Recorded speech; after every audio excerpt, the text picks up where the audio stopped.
Selamat datang dengan saya Irin di channel Jadi Tahu. Stay educated, stay safe.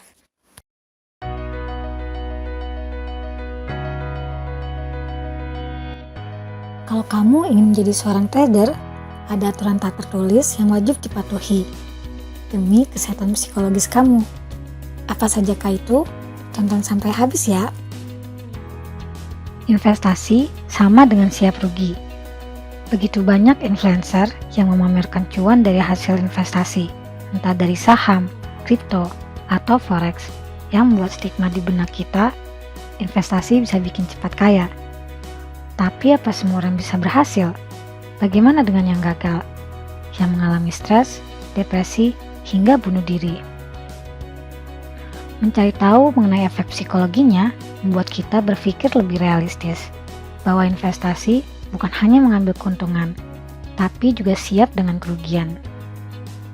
Mulailah dengan membaca atau menonton video mengenai pengalaman kegagalan dalam berinvestasi. Lalu tanyakan pada diri sendiri, apa saya siap rugi?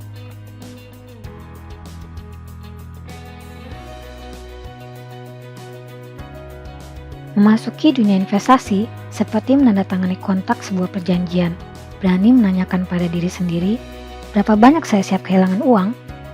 Dan itulah modal yang kita tetapkan. Hal ini sangat penting ketika portfolio kita semua minus dan merasa diri kita gagal, psikologi kita tak akan terguncang karena hal tersebut.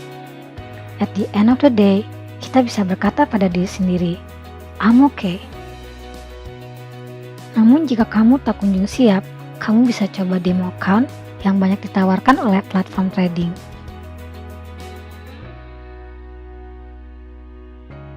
Kita pasti sering mendengar istilah ini, tapi berapa banyak dari kita yang benar-benar mematuhinya? Uang panas bukan hanya berarti uang pinjaman, baik pinjam dari teman, keluarga, atau dari pihak bank, tetapi semua penggunaan uang yang sifatnya mendesak. Seperti suami yang menggunakan uang dapur atau menggunakan kartu kredit, dan pelajar yang menggunakan uang SPP atau seluruh tabungannya. Karena uang tersebut hanya akan menambah beban mental untuk segera cuan saat kita trading. Sedangkan kunci utama trading adalah terbebas dari tekanan mental apapun.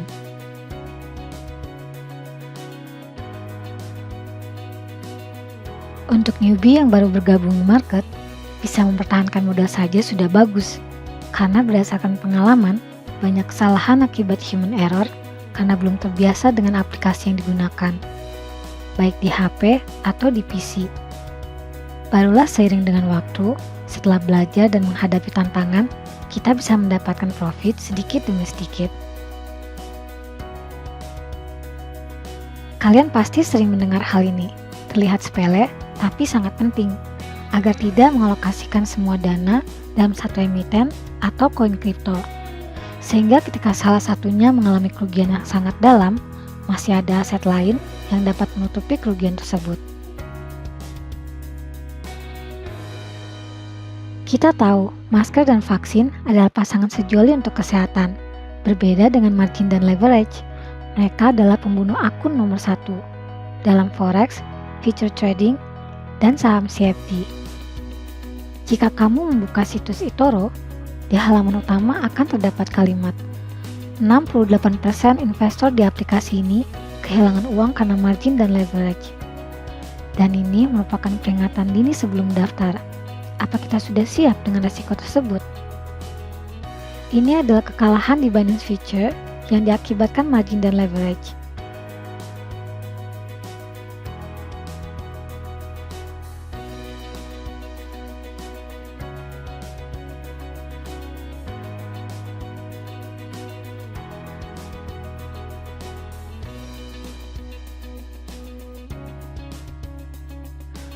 Bahayanya beban psikologis yang tak sanggup ditanggung seorang trader dapat menyebabkan gangguan mental, seperti kasus yang kita lihat selama ini.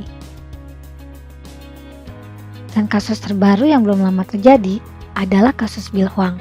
Ia mengalami kerugian sebesar 20 miliar dolar, atau setara dengan 291 triliun, hanya dalam 2 hari. Karena margin dan leverage yang terlalu besar, mengakibatkan asetnya dilikuidasi atau terkena margin call.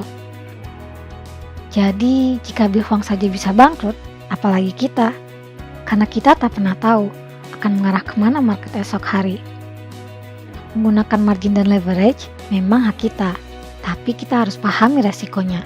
Pikirkan baik-baik, baru ambil keputusan. Jangan ada kata menyesal di kemudian hari.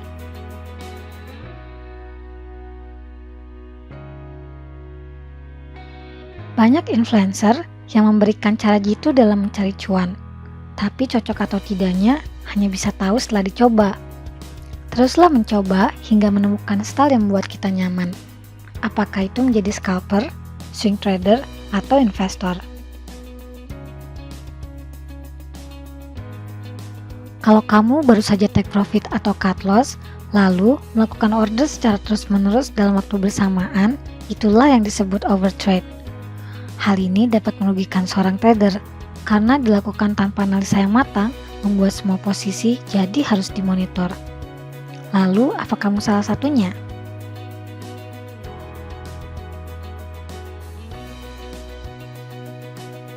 Di antara kita, pasti banyak yang mengikuti kata hati dengan bertindak secara tiba-tiba tanpa memikirkan akibatnya nanti. Dengan kata lain, kita bersikap irasional. Contoh, kita menyesal dengan pembelian yang baru saja dilakukan karena memilih emiten atau koin hanya karena suka atau berdasarkan feeling. Dan semuanya dilakukan tanpa pikir terlebih dahulu. Berdasarkan pengalaman, membeli emiten hanya karena nama besar, walaupun saya tahu emiten tersebut tidak bagus untuk trading dan investing, membuat saya terjebak dalam kerugian yang besar.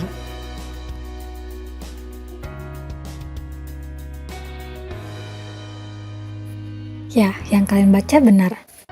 Bahkan Master Bekti Sutisna pun selalu mengingatkan kita agar tidak menggulung terus uang hasil profit ke dalam modal. Karena modal dan profit memang harus dipisahkan. Gak mau kan deposit terus-terusan tanpa diiringi withdraw?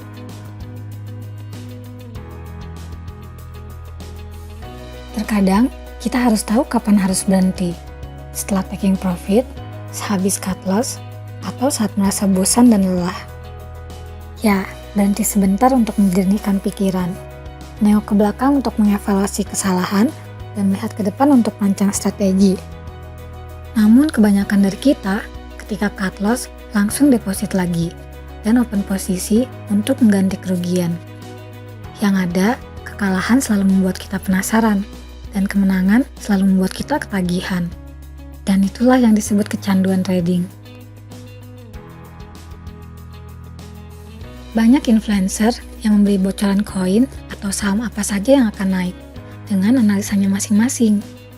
Tapi, tahukah kamu, ketika analisa mereka salah, kamu yang ikut-ikutan karena tidak memiliki pendirian akan jatuh menjadi korban massal para investor. Belum lagi, jika ternyata mereka terafiliasi dengan bandar, yang tugasnya untuk mempom-pom saham yang dijual.